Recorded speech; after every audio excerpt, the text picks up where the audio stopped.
नमस्कार प्यारे साथियों, कैसे हो आप लोग।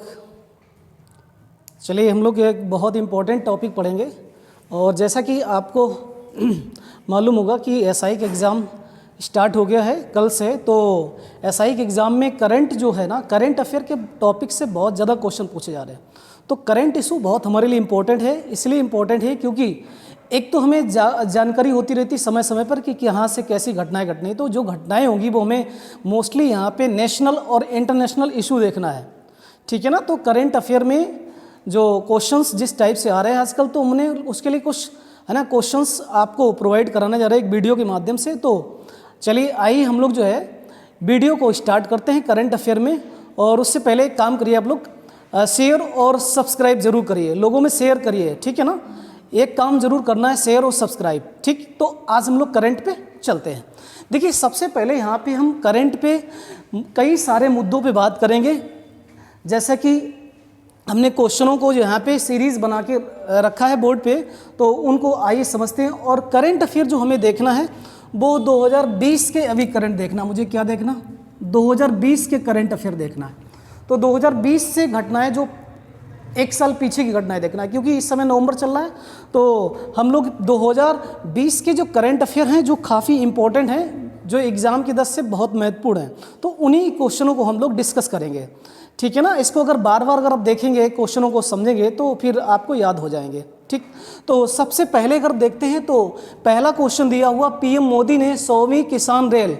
देखिए ये एक किसानों के हित में या भारत एक कृषक प्रधान देश है, तो कृषक प्रधान देश होने के कारण इस प्रकार से पीएम मोदी ने जो है यहाँ पे एक किसान रेल शुरू करी है।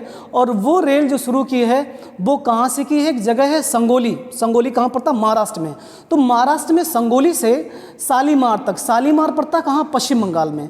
तो हमने क्वेश्चन जो दिया है वो क्या दिया हुआ है, पीएम मोदी ने 100वीं कौसी 100 तो 100वीं किसान रेल कहाँ से शुरुआत करी, संगोली जगह पड़ती है कहाँ, महाराष्ट्र में। और इसके बाद कहाँ से, पश्चिम बंगाल तक, शालीमार। तो यहाँ देखो दिया हुआ, सॉरी संगोली नहीं, संगोला है, ठीक है ना। संगोला से लेकर और शालीमार तक, ठीक, पश्चिम बंगाल पड़ता है। ये दोनों प्लेस अगर देखेंगे तो संगोला मेरा कहाँ है, महाराष्ट्र में है। और संगोला मेरा कहाँ है, महाराष्ट्र में है। और हमारा शालीमार कहाँ है, वो पश्चिम बंगाल में है, ठीक है ना। दूसरी अगर देखें, दूसरा क्वेश्चन देखें तो बहुत इंपॉर्टेंट है एग्जाम। पहला क्वेश्चन हो गया। दूसरा क्वेश्चन देखिए, भारत की पहली ड्राइवरलेस है ना ट्रेन। देखिए ये दिल्ली से कब से शुरू की गई, 2020 से। 28 दिसंबर इसकी डेट डाल रखी है, क्या डाल रखी, 28 दिसंबर इसकी डेट है। और ये 2020 दिल्ली से स्टार्ट की गई। कौन सी ट्रेन है, इस ट्रेन का नाम नहीं है एक्चुअली, ऐसे याद रखना आपको, ड्राइवरलेस ट्रेन, मतलब बिना ड्राइवर के ट्रेन चलाई जाएगी। ऐसी तमाम दुनिया में ट्रेनें चालू की गई। अगर देखें तो इस ट्रेन के व्यवस्था में देखें तो सबसे टॉप अगर देखा जाए तो चाइना इस ट्रेन सिस्टम पे बहुत अच्छे से काम कर रहा है, ट्रेन प्रणाली पे बहुत अच्छे से काम कर रहा है। क्योंकि दुनिया की सबसे लंबी दूरी तय करने वाली जो ट्रेन है वो चाइना की है, ठीक है ना। दुनिया की सबसे लंबी दूरी तय करने वाली स्टैनफोर्ड लाहौर, ठीक है ना, चाइना ने चालू करी, जो 12,000 किलोमीटर दूरी तय करेगी, ठीक है ना। एशिया से यूरोप तक की दूरी तय करेगी। तो चाइना ने इस ट्रेन प्रणाली को बहुत अधिक एडवांस विकसित कर रखा है। तो उसने यूरोप तक चलने वाली एक ट्रेन विकसित की है, जिसका नाम ने क्या बताया, स्टैनफोर्ड लाहौर, ठीक है ना। ऐसे ही फ्रांस ने भी ट्रेनें चालू की हैं, ठीक है ना। हाइड्रोजन चलने वाली ट्रेन, जर्मनी ने भी ऐसा काम किया है इस तरीके से ट्रेनों का। तो यहाँ पे ट्रेन से संबंधित क्वेश्चन है। तो भारत की पहली ड्राइवरलेस ट्रेन चली कहाँ से, दिल्ली से, ठीक है ना, 28 दिसंबर 2020 को। अगला क्वेश्चन हम लोग देखते हैं, भारत का पहला एयर बैलून है ना, एयर बैलून सफारी। भारत का पहला एयर बैलून सफारी जो है ना वो कहाँ ये शुरू किया गया है, भारत का पहला एयर बैलून सफारी ये मध्य प्रदेश में चालू किया गया है। तो मध्य प्रदेश में बांधवगढ़ एक टाइगर रिजर्व है, वहाँ पर एयर बैलून सफारी चालू किया। क्योंकि वहाँ पे जो टाइगर है, तो टाइगरों के बारे में जानकारी जुटाने के लिए यहाँ पे एयर बैलून सफारी जो है ना, टाइगरों की देख रेख के लिए, उनकी सुरक्षा के लिए ये है ना विकसित किया गया है। तो आप जानते हैं दुनिया में हमारा अगर टाइगर की बात करें, पूरी दुनिया में 5,000 टाइगर्स हैं। और उस 5,000 टाइगर्स सॉरी दुनिया में लगभग है ना, सॉरी यहाँ पे 5000 टाइगर्स हैं, उसमें से लगभग 75% टाइगर्स इंडिया में ही पाए जाते हैं। तो आप जानते हैं टाइगर के बारे में पूरी दुनिया में हम फेमस है, ठीक है ना। तो टाइगर दिवस जो मनाया जाता है 29 जुलाई को मनाया जाता है। टाइगर दिवस कब मनाया जाता है? 29 जुलाई को। तो टाइगर संबंधित यहाँ पे क्वेश्चन आएगा तो आप कर ले जाएंगे। इसके बाद भारत का पहला जैविक खेती करने वाला राज्य कौन सा है? देखिए यहाँ पे यूटी हमने डाल रखा, भारत का पहला जैविक खेती करने वाला। देखिए आज बढ़ता प्रदूषण, एडवांस पोल्यूशन की वजह से कई सारे देश इस जलवायु की संकट को उभरने के लिए जो है यहाँ पे बहुत सारे देश जो है ना तो कई सारी पहल शुरू कर चुके हैं। जैसे अभी ब्रिटेन ने आपातकालीन जारी कर दिया था जलवायु को लेकर, ठीक है ना। तो यहाँ पे अभी ग्रेटा थुनबर्ग का उनका भी जलवायु को लेकर बहुत ज़्यादा इशू रही थे। उनको फिर 2020 में नोबेल पुरस्कार से ही नवाजा भी गया था, बहुत कम उम्र में, 16 साल की एज में। तो यहाँ पे जैसे अभी अगर जलवायु देखें तो जलवायु सम्मेलन, अभी करंट अफेयर देख रहे हैं तो जलवायु सम्मेलन अभी कहाँ हुआ? COP26, ये ग्लासगो में हुआ है, ठीक है ना, जिसमें बहुत सारे है ना प्रस्ताव रखे गए हैं ना। 1.5 डिग्री सेल्सियस टेम्परेचर कम करने का टारगेट बनाया गया है। तो ये चीज़ आपको विशेषकर याद रखना है, ध्यान रखना है यहाँ पे। तो इसी तरीके से यहाँ पे मैंने जैविक खेती की बात करी है तो भारत का पहला जैविक खेती करने वाला राज्य, और वो भी केंद्र शासित प्रदेश। कैसा? यूटी। तो यूटी का मतलब यूनियन टेरिटरी, मतलब केंद्र शासित प्रदेश। तो केंद्र शासित प्रदेश कौन सा है? मेरा लक्षद्वीप है। तो केंद्र शासित प्रदेश मेरा लक्षद्वीप, यहाँ पे 100% जैविक खेती करने का काम शुरू किया जाए। देखिए जैविक खेती एक तरीके से और कर सकते हैं अगर समझें इसको। देखिए जैविक खेती करने के लिए हम लोग जो है इस समय अगर देखेंगे तो दिल्ली के आसपास बहुत ज़्यादा पोल्यूशन है ना फैला हुआ, तो पराली वगैरह जलाई जा रही है, तो उससे प्रदूषण बढ़ा। तो इसको हम सही तरीके से यूज़ भी कर सकते हैं। तो सरकार को भी इस पर काम कुछ ना कुछ करना। यूज़ कैसे कर सकते हैं? जैसे कि हम इसको खेत में ही अगर जो गड्ढे खोद दें उसमें, और जो बचे हुए ये अपशिष्ट हैं उनको उसी में दबा दें, और मार्केट से वगैरह केचुए मिल जाएंगे तो उसको उसमें डाल दिया जाए, तो इस तरीके से एक जैविक खेती मेरी तैयार हो जाएगी। क्योंकि जैविक खेती आने वाले समय अगर हम जैविक खेती पर नहीं डिपेंड हुए तो हमारा जीवन बहुत, हमारी लाइफ साइकिल बहुत चक्कर है ना डिस्टर्ब हो सकती है। तो इस तरीके से यहाँ पे जैविक खेती की बात कर रहे हैं एकदम, ठीक है ना। नेचुरल तरीके से नेचुरल प्रोसेस तरीके से हम है ना फार्मिंग करेंगे, खेती करेंगे तो हमारे लिए बेहतर ही रहेगा, हमारे लाइफ के लिए भी बेहतर रहेगा। तो यहाँ पे लक्षद्वीप है ना एक ऐसा राज्य केंद्र शासित जो जैविक खेती के लिए है ना पूरी तरीके से तैयार हो रहा है। और इससे पहले एक इम्पॉर्टेंट और है कि भारत का ऐसा कौन सा राज्य है जो सबसे पहले जैविक खेती वहाँ करना शुरू किया गया था? तो आपको याद दिला रहे हैं, ये 2016 की न्यूज़ है, और वो हमारा जो सिक्किम राज्य है, तो सिक्किम राज्य ने जैविक खेती 2016 में करना शुरू किया था, और पूर्णतया जैविक खेती करने वाला पहला राज्य जो हमारा इंडिया का है इतिहास में वो कौन सा है? सिक्किम है, ठीक। तो यहाँ पे इस चीज़ को याद रखेंगे, सिक्किम हमारा यहाँ पे याद रखना है।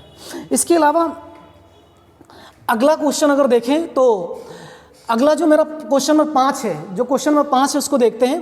तो अरुणाचल प्रदेश का करंट हम 2020 की देख रहे हैं, तो अरुणाचल प्रदेश का सबसे अच्छा लिंगानुपात, देखिए यहाँ पे लिंगानुपात का समझते हो, हमेशा जो लिंगानुपात निकाली जाती है तो वो पुरुषों और महिलाओं के बीच में जो अनुपात होता है उसको देखा जाता है। तो 1000 पे हमेशा अनुपात निकाला जाता है यहाँ पे।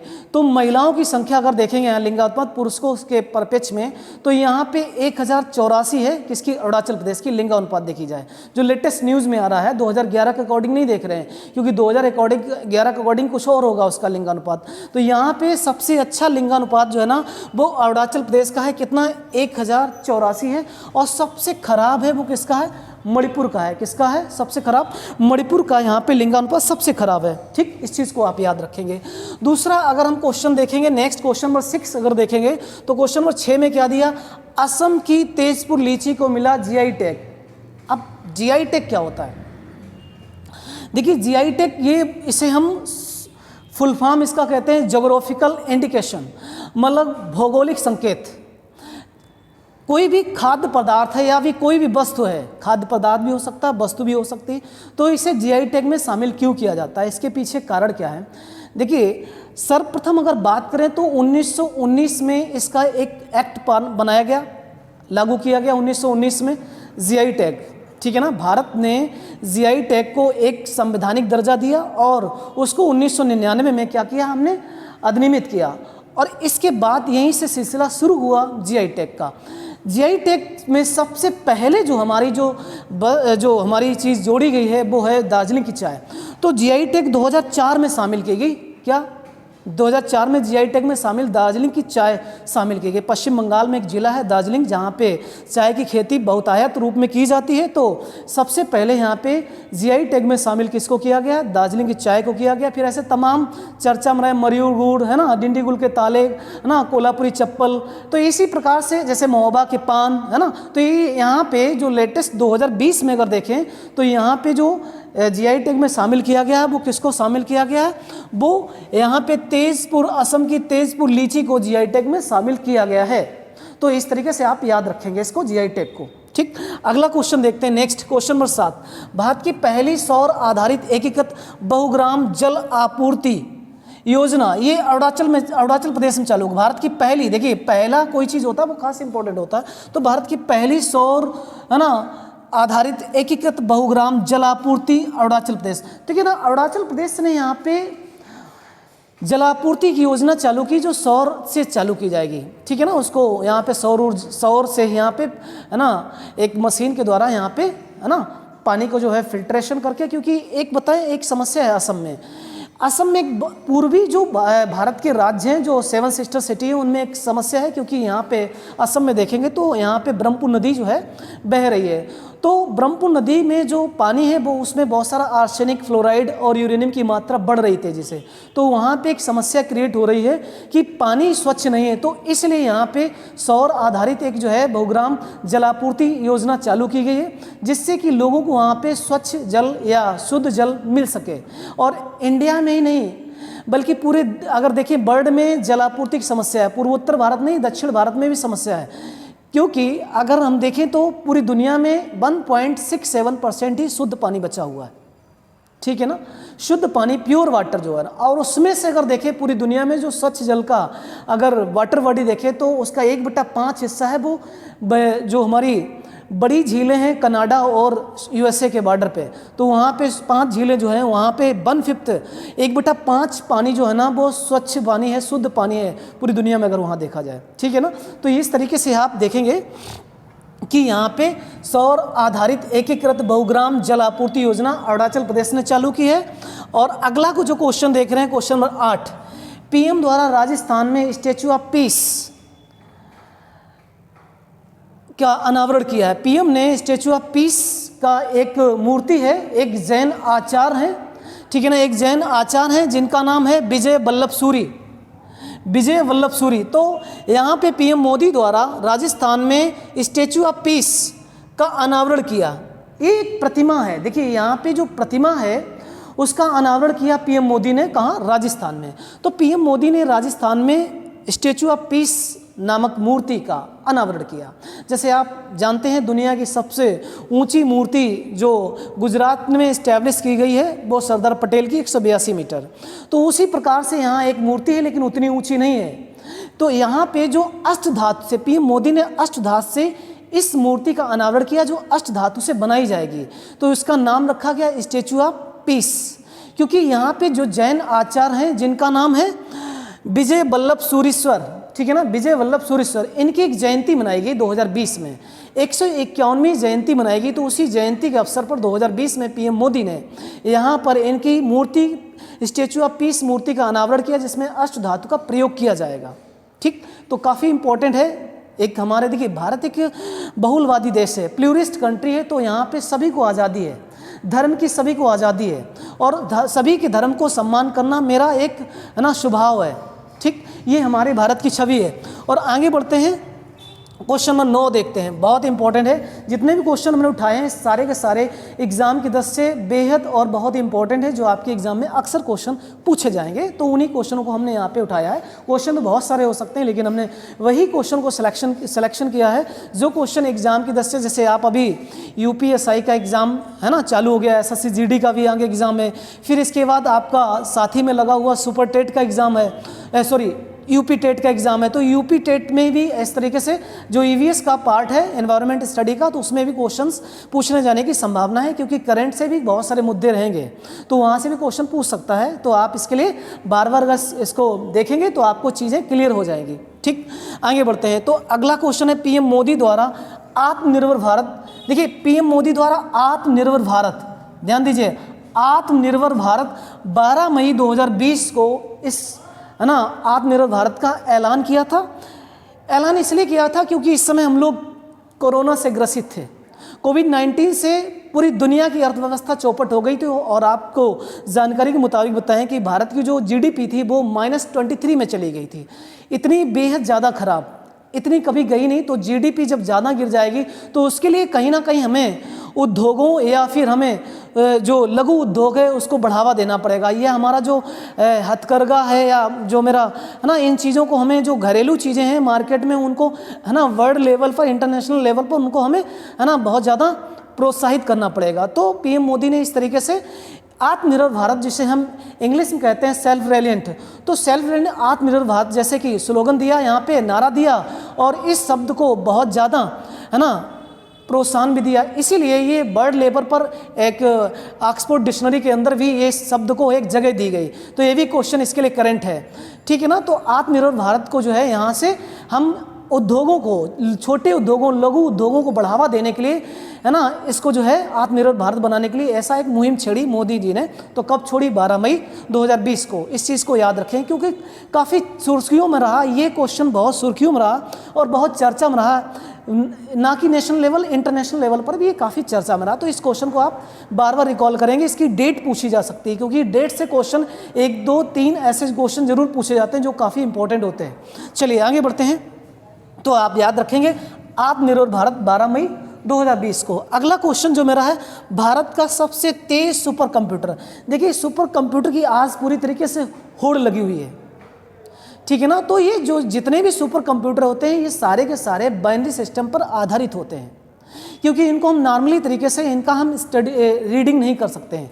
ये सारे के सारे बाइनरी सिस्टम पे चलते हैं। तो दुनिया में होड़ लगी हुई है किसकी? Super computer. जिसके पास जितना सुपर कंप्यूटर अच्छा होगा, उतनी जल्दी हम, चाहे वो अंतरिक्ष से संबंधित हो, चाहे पृथ्वी से संबंधित हो, इन्फॉर्मेशन, सूचनाएं या घटनाओं के बारे में हम जल्दी अवगत हो सकते हैं। तो सुपर कंप्यूटर माध्यम, जैसे हमें अगर कोई प्रेडिक्शन करना है, कोई प्रेडिक्शन देखना, भविष्यवाणी, तो सुपर कंप्यूटर के माध्यम से जानकारी हम ले सकते हैं। जैसे कि अगर वर्षा होने वाली है, कुछ भी नेचुरल डिजास्टर, नेचुरल क्लैमिटीज़ जो भी होने वाली हैं, प्राकृतिक आपदाएं जो भी घटित होने वाली हैं, तो उनके बारे में हमें जानकारी बहुत जल्दी सुपर कंप्यूटर के माध्यम से हो जाती है। तो दुनिया में हम यहाँ पे देखे जाए तो सुपर कंप्यूटर मामले में 63वीं रैंक हमारी हासिल हुई है, और उस सुपर कंप्यूटर का नाम है ना, उस सुपर कंप्यूटर नाम है परम सिद्धि। तो परम सिद्धि, इस तरीके से 2019 में देखें तो परम शिवा भी चर्चा में रहा है, ठीक है ना। तो अगर भारत में एक और देखें, जो सबसे पहले हमने सुपर कंप्यूटर विकसित किया था, जो परम 8000 था, और दुनिया में सबसे ज़्यादा जो परम सुपर कंप्यूटर के ऊपर, दुनिया में सबसे टॉप पे देखें, लगातार 8 बार सुपर कंप्यूटर में दुनिया में टॉप पे जा रहा है, वो चाइना है, ठीक है ना। तो इस क्वेश्चन को याद रखेंगे, सुपर कंप्यूटर तो कौन सा है? परम सिद्धि है। तो सुपर कंप्यूटर आप याद रखेंगे, समझ में आ गया। तो ये क्वेश्चन काफ़ी इंपॉर्टेंट है। कितनी रैंक है? 63 रैंक है, ठीक। अगला क्वेश्चन है क्वेश्चन नंबर 11। अगर देखें, चंद्रमा पर झंडा फहराने वाला दूसरा देश कौन सा बन गया है? काफ़ी इंपॉर्टेंट एग्जाम के लिए। देखिए, दूसरा, पहला समझते हैं।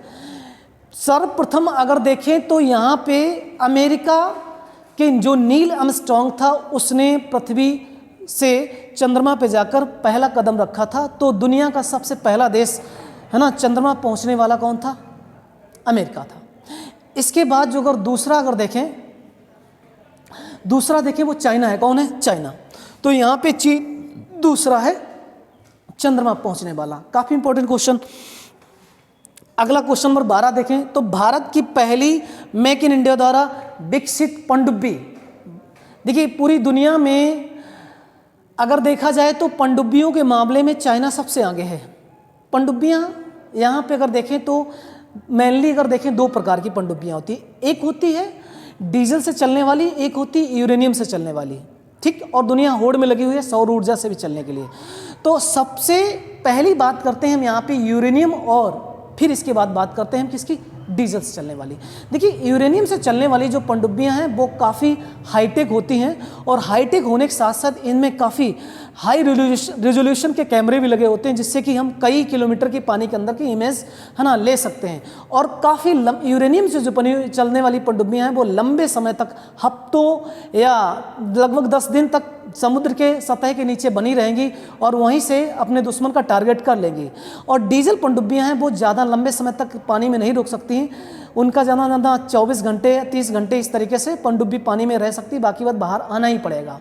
तो पूरी दुनिया में इस मामले में चाइना टॉप पे है, क्योंकि उसके पास जो ना यूरेनियम की पनडुब्बियाँ बहुतायत हैं और भारत के पास बहुत ही कम, ना के बराबर हैं। तो इस क्षेत्र में होड़ लगी हुई। तो यहाँ पे सबसे पहली जो हमने विकसित की है मेक इन इंडिया के द्वारा, मतलब स्वदेशी निर्मित की है, वो कौन सी की, कलवरी। और कलवरी जो पनडुब्बी विकसित की थी वो हमने 2015 में विकसित की थी। आगे बढ़ते हैं, अगला क्वेश्चन जो दिया हुआ, राजीव गांधी खेल रत्न पुरस्कार। अब एक ये अभी चर्चा में रहा, देखो 2020 का हम अगर देखें ना, 2021 में राजीव गांधी खेल रत्न पुरस्कार का नाम चेंज हो गया है। तो उसका नाम चेंज हो गया मेजर ध्यानचंद है ना खेल रत्न पुरस्कार। तो मेजर ध्यानचंद खेल रत्न पुरस्कार नाम इसका हो गया है, क्योंकि यहाँ पे अभी देखिए ये जो बीजेपी सरकार है तो वो कहीं ना कहीं जो तवज्जो या जो राइट जिसको मिलना चाहिए तो उसको दिया जाए। तो यहाँ पे जो राजीव गांधी जो हमारे भूतपूर्व पीएम, उनका नाम था, उनका नाम को यहाँ पर रिमूव करके यहाँ पे मेजर ध्यानचंद जी का नाम दिया गया है, क्योंकि मेजर ध्यानचंद एक बहुत ही महान हॉकी के जादूगर कहे जाते हैं, जिनका है ना खेल दिवस जो मनाया जाता है। तो इसीलिए देखिए यहाँ पे खेल दिवस भी मनाया जाता है। खेल दिवस कब मनाया जाता है, ठीक है ना। तो यहाँ पे देखें खेल दिवस हमारा 29 जो है ना अगस्त को मनाया जाता है। तो 29 अगस्त को हमारा खेल दिवस मनाया जाता है, इसीलिए यहाँ पे प्रमोट किया गया इस चीज़ को, मेजर ध्यानचंद को, तो उनका नाम यहाँ पे जोड़ दिया गया मेजर ध्यानचंद खेल रत्न पुरस्कार, ठीक। लेकिन पहले 2020 में देखें तो 2020 में अगर देखें तो यहाँ पे राजीव गांधी खेल रत्न पुरस्कार नाम था, और यहाँ पे कुछ ऐसे चुनिंदे लोग हैं जिनको राजीव गांधी खेल रत्न पुरस्कार से नवाजा गया, जिसमें अगर पहले बात करें तो रोहित शर्मा है। तो रोहित शर्मा को भी यहाँ पे राजीव गांधी खेल रत्न पुरस्कार 2020 में दिया गया, जो क्रिकेट के क्षेत्र में दिया गया। फिर इसके बाद दूसरे अगर देखें तो यहाँ पे है ना, यहाँ पे दूसरे देखें तो मरियप्पन टी जो पैरा एथलेटिक्स में, उनको यहाँ पे राजीव गांधी खेल रत्न पुरस्कार 2020 में नवाजा गया था। तीसरे अगर देखें तो मनिका बत्रा हैं, तो ये टेबल टेनिस है, किससे हैं, मनिका बत्रा, याद रखेंगे मनिका बत्रा यहाँ पे टेबल टेनिस है, जिनको यहाँ पे राजीव गांधी खेल रत्न पुरस्कार से नवाजा गया। फिर विनेश फोगाट, तो विनेश फोगाट इन्होंने कुश्ती में है ना, कुश्ती में इन्होंने है ना बहुत ज़्यादा ख्याति पाई है और भारत का नाम रोशन किया है, तो इसलिए इनको भी राजीव गांधी खेल रत्न 2020 में नवाजा गया। फिर इसके बाद रानी रामपाल, ये काफ़ी इंपॉर्टेंट है। रानी रामपाल क्वेश्चन ऐसे पूछेगा कि रानी रामपाल किस खेल से संबंधित है, तो हॉकी से होंगे, किससे होंगे, हॉकी से, तो इस चीज़ को याद रखेंगे। तो ये हो गया हमारा राजीव गांधी खेल रत्न पुरस्कार 2020 का देखा है, ठीक। 2021 के कुछ लोगों का नाम यहाँ पे चिन्हित किए गए हैं, ठीक है ना, समिति को दी गए हैं, जिसमें मिताली राज हैं, है ना, विराट कोहली भी हैं, और साथ ही साथ में पीवी सिंधु का भी नाम यहाँ पे आ रहा है। अगला देखते हैं दादा साहब फाल्के पुरस्कार 2020। तो दादा साहब फाल्के पुरस्कार एक बड़ा पुरस्कार है फिल्म इंडस्ट्री के में देखें तो यहाँ पे दादा साहब फाल्के पुरस्कार या Dada Saheb Phalke life time achievement award जो है ना, वो 2020 में अरुणाचल प्रदेश के एक फिल्म निर्माता हैं जिनका नाम है केजंग डी थोंगडोंग। क्या नाम है, केजंग डी थोंगडोंग, केजंग डी है ना थोंगडोंग, ये याद रखेंगे। 2020 का है ना दादा साहब फाल्के पुरस्कार किसे दिया गया, तो ये हमने आपको बता दिया। अगला क्वेश्चन देखते हैं, अगला क्वेश्चन नंबर 15। तो क्वेश्चन नंबर 15 देखिए, मोदी पीएम मोदी को मिला यूएसए सर्वोच्च सैन्य पुरस्कार। देखिए यहाँ पे बहुत इंपॉर्टेंट क्वेश्चन है कि एक पीएम मोदी जो भारत के प्रधानमंत्री हैं, जिनको अमेरिका का एक बहुत ही सर्वोच्च सैन्य पुरस्कार है, और जिस पुरस्कार का नाम क्या दिया हुआ, the legion of merit, the legion of merit. देखिए वहाँ अमेरिका का सैन्य पुरस्कार, सबसे बड़ा सैन्य पुरस्कार है, द लीजन ऑफ मेरिट दिया गया। तो आप याद रखें, ये क्वेश्चन बहुत इंपॉर्टेंट है आपके एग्जाम के लिए। अगला क्वेश्चन है मेरा क्या, स्वच्छ भारत क्रांति। देखिए स्वच्छ भारत क्रांति, जैसे कि आप जानते हैं मोदी सरकार जैसे ही आई थी तो सबसे पहले पीएम मोदी ने स्वच्छ भारत अभियान 2 अक्टूबर 2014 को छेड़ा था, और उसकी हमने गांधी जी की 150वीं जयंती 2019 में मनाई थी। स्वच्छ भारत मिशन के तहत। ठीक, यहाँ पे एक किताब लिखी गई कि देखिए किताब से क्वेश्चन पूछे जाते हैं अक्सर चर्चा में रहते हैं, किताब से क्वेश्चन पूछे जाते हैं। तो यहाँ पे जो क्वेश्चन है स्वच्छ भारत क्रांति, ये किताब का नाम है, ये किताब का नाम है स्वच्छ भारत, है ना, क्या दिया, स्वच्छ भारत क्रांति। तो इसके लेखक कौन है, गजेंद्र सिंह शेखावत एवं स्मृति ईरानी। गजेंद्र सिंह शेखावत एवं स्मृति ईरानी इसके क्या है, लेखक हैं। फिर इसके बाद अगला क्वेश्चन नंबर 17 देखते हैं। तो क्वेश्चन नंबर 17 में दिया हुआ है, पीएम मोदी ने गुजरात के राजकोट में एम्स की आधारशिला रखी। देखिए जब से कोविड-19 से भारत में बहुत सारे लोगों का, है ना, यहाँ पे ग्रसित होकर एक्सपायर हो गए, तो इसीलिए पीएम मोदी ने यहाँ पे एम्स की व्यवस्था, है ना, मतलब स्वास्थ्य व्यवस्था को सुचारू रूप से या स्वास्थ्य व्यवस्था को सुदृढ़ करने के लिए यहाँ पे एम्स की एक आधारशिला रखी गुजरात के राजकोट में। देखिए अभी हमारा जो स्वास्थ्य है वो एक मौलिक अधिकार भी नहीं बन पाया, इसके लिए सरकारों को सोचना होगा, या हमारे जो सांसद महोदय हैं उनको भी इस मुद्दे पर डिबेट करना होगा और इस पर विचार करना होगा, क्योंकि स्वास्थ्य अभी मेरा मौलिक अधिकार के अंतर्गत नहीं आया है। तो इसको मौलिक अधिकार बनाया जाए, क्योंकि हमें स्वास्थ्य से संबंधित हमें बहुत ज़्यादा काम करना है, क्योंकि अभी भी इंडिया में एक एमबीबीएस डॉक्टर के ऊपर 11,000 पेशेंट, तो बहुत बड़ी, है ना, विकट समस्या है, क्रिटिकल प्रॉब्लम है, जिसको कहीं ना कहीं, है ना, ऐसी बीमारियां आ रही हैं आजकल, देख रहे हो आप, कोविड-19, फिर इसके बाद कोविड-19 के बाद देखें तो डेंगू, फिर जीका वायरस। तो ये सारे के सारे हम ये चीज़ें देखें तो एक प्रधानमंत्री या हम संसद भवन पे नहीं थोप सकते हैं, ये एक समस्या हमारी जनव्यापी है। जनव्यापी मतलब हमारी सबसे बढ़ती हुई पॉपुलेशन, तो उसको सबसे पहले कंट्रोल करना पड़ेगा, पॉपुलेशन कंट्रोल करना, क्योंकि अधिक पॉपुलेशन होने से अधिक प्रदूषण फैलता है, तो इसको हमें रोकना चाहिए और स्वास्थ्य पे बड़े से बड़ा काम करना चाहिए सरकारों को, क्योंकि वो पहले, हमारा जीवन पहले है, लाइफ मेरी इंपॉर्टेंट है, क्योंकि स्वास्थ्य अगर अच्छा होगा तो स्वस्थ दिमाग में, है ना, अगर मेरा स्वस्थ शरीर होगा तो स्वस्थ दिमाग भी अच्छा काम करेगा। तो मेरा अगर, है ना, सही है अगर स्वास्थ्य, तो हम काम अच्छा कर लेंगे, उसकी हमारी परसेंटेज अधिक होगी। अगला क्वेश्चन देखते हैं, काफ़ी इंपॉर्टेंट है, तो ये चीज़ ध्यान रखना, एम्स की आधारशिला कहाँ रखी है, राजकोट में। ठीक, अगला क्वेश्चन है ज्ञानपीठ पुरस्कार। देखिए ज्ञानपीठ पुरस्कार से क्वेश्चन बहुतायत पूछे जाते हैं, अक्सर पूछे जाते हैं और क्वेश्चन आते हैं। ज्ञानपीठ जो पुरस्कार है भारत में, ये साहित्य का सबसे बड़ा पुरस्कार है। तो इसकी जो शुरुआत हुई थी ज्ञानपीठ पुरस्कार की, वो, है ना, इस्टेब्लिश हुआ था, इसको जब स्थापित किया गया तो 1961 में, 1961 में ज्ञानपीठ पुरस्कार को यहाँ पे स्थापित किया गया, इसके लिए संस्था डेवलप की गई। और 1965 में सर्वप्रथम एक मलयालम कवि हैं जिनका नाम है जी शंकर कुरूप, इनको जो है ज्ञानपीठ पुरस्कार से सर्वप्रथम नवाजा गया था। इसमें होता क्या है कि जब नवाजा जाता है तो इसमें जो रुपया दिया जाता है एज ए गिफ्ट के रूप में, तो वो 11 लाख रुपया दिया जाता है, और यहाँ पे एक मूर्ति दी जाती है। किसकी मूर्ति दी जाती है बताइए, मूर्ति किसकी दी जाती है? यस, तो ज्ञानपीठ है तो उस ज्ञानपीठ पुरस्कार किसे दिया जाएगा, किस क्षेत्र में दिया है? साहित्य मतलब शिक्षा मतलब यहाँ पे सरस्वती आ जाएंगे ना, तो सरस्वती जी को यहाँ पे प्रतिमा दी जाती है। तो सरस्वती जी की यहाँ प्रतिमा जो होती है, सरस्वती का नाम है वाग्देवी। क्या नाम है? वाग्देवी नाम है। ध्यान रखना, क्वेश्चन पूछा जा सकता है कि वाग्देवी कौन है? सरस्वती जी की ही, सरस्वती जी को ही वाग्देवी की यहाँ कहा जाता है, वाग्देवी इन्हीं को कहा जाता है। सरस्वती जी की प्रतिमा यहाँ प्रदान की जाती है, तो उसी पे हम लोग चर्चा कर रहे हैं। तो सर्वप्रथम अगर देखते हैं तो यहाँ ध्यान रखना है कि इसको मलयालम कवि है जी शंकर कुरूप को, है ना, 1965 में यहाँ पे ज्ञानपीठ पुरस्कार दिया गया था। 11 लाख रुपया दिया जाता है, 1961 में इस्टेब्लिश किया गया। इसके बाद 2017 से देख रहे हैं, इसका आंकड़ा देख रहे हैं, 2017 में सर्वप्रथम यहाँ पे किसे दिया गया? जी शंकर को। फिर इसके बाद 2017 से देख रहे हैं, क्योंकि यहाँ से क्वेश्चन बन सकता है, एग्जाम में क्वेश्चन यहाँ से आ सकता है। 2017 में कृष्णा सोबती को यहाँ पे ज्ञानपीठ पुरस्कार से नवाजा गया था। फिर 2018 में देखें तो 2018 में यहाँ पे अमिताभ घोष को दिया गया। देखिए सबसे पहले जो अंग्रेजी लेखक हैं, अंग्रेजी राइटर हैं, उनको यहाँ पे ज्ञानपीठ पुरस्कार से नवाजा गया 2018 में। किसे? अमिताभ घोष को दिया गया। और ये कौथा था, है ना, 54th मतलब 54वां था। कौसा था? 54वां 2018 में दिया गया। तो इस चीज़ को आप याद रखेंगे, ठीक है ना। अगला क्वेश्चन दिया है, अगला बन सकता है क्वेश्चन क्या?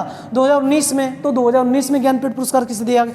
अकित्तम अच्युतम नबूदरी। देखिए ये भी मलयालम कवि है, अकित्तम अच्युतम नबूदरी, ये मलयालम कवि है। इनको 2019 में जो है ज्ञानपीठ पुरस्कार से नवाजा गया था। ठीक। अगला 2020 में देखें तो 2020 में संजय सूरी जो होता है 56वां, ठीक। कौन है? संजय सूरी। ये भी हिंदी के लेखक है। किसके लेखक है? हिंदी के लेखक है। तो इनको भी 2020 में काफ़ी इंपॉर्टेंट आ सकता क्वेश्चन, संजय सूरी को यहाँ पे ज्ञानपीठ पुरस्कार से नवाजा गया। फिर 2021 में अभी ऐलान किया गया है भालचंद्र नेमाड़े को 57वां, है ना, ये मराठी कवि है। कैसे कवि है? मराठी कवि। तो भालचंद्र नेमाड़े को यहाँ पे 57वां ज्ञानपीठ पुरस्कार से, है ना, यहाँ पे ऐलान किया गया है। तो आप इसको याद रखेंगे, ठीक। ये ज्ञानपीठ पुरस्कार जो साहित्य के क्षेत्र में सबसे बड़ा पुरस्कार है भारत में, ठीक, क्लियर। और यहाँ पे अगला जो मेरा क्वेश्चन है, भारत का सर्वश्रेष्ठ पुलिस स्टेशन। देखिए एसआई का आप पेपर देने जा रहे हो या फिर एसएससी जीडी का देने जा रहे हो, तो यहाँ पे एसआई के लिए काफ़ी इंपॉर्टेंट है, क्योंकि आप पुलिस का एग्जाम दे रहे हैं और यूपीएसआई का, सब इंस्पेक्टर का, तो यहाँ पे क्वेश्चन काफ़ी इंपॉर्टेंट है कि भारत का, है ना, सर्वश्रेष्ठ पुलिस स्टेशन। देखिए सर्वश्रेष्ठ इसीलिए सर्वश्रेष्ठ दर्जा तभी दिया जाएगा जब वहाँ पे जनता के लिए बहुत अच्छे काम किए हुए हैं, या उनको जो भी ऑपरेशन उनके रहे होंगे, या जो भी वहाँ पे सिविल केस रहे होंगे, क्रिमिनल केस रहेंगे, उन सारे केसों को किस तरीके से निस्तांतरण किया गया था। तो वहाँ पे आप ध्यान रखना, पुलिस स्टेशन भारत का सर्वश्रेष्ठ पूछ रहा, सबसे अच्छा पुलिस स्टेशन। तो वो पहला तो एक चीज़ समझो कि मणिपुर का है। कहाँ का है? मणिपुर का है।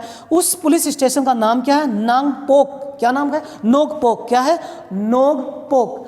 नोगपोक, सेम कई, नोगपोक। देखिए ये मणिपुर की भाषा है, इसलिए थोड़ा सा टफ है। इसको याद करेंगे, बार बार अगर रिकॉल करेंगे तो याद हो जाएगा।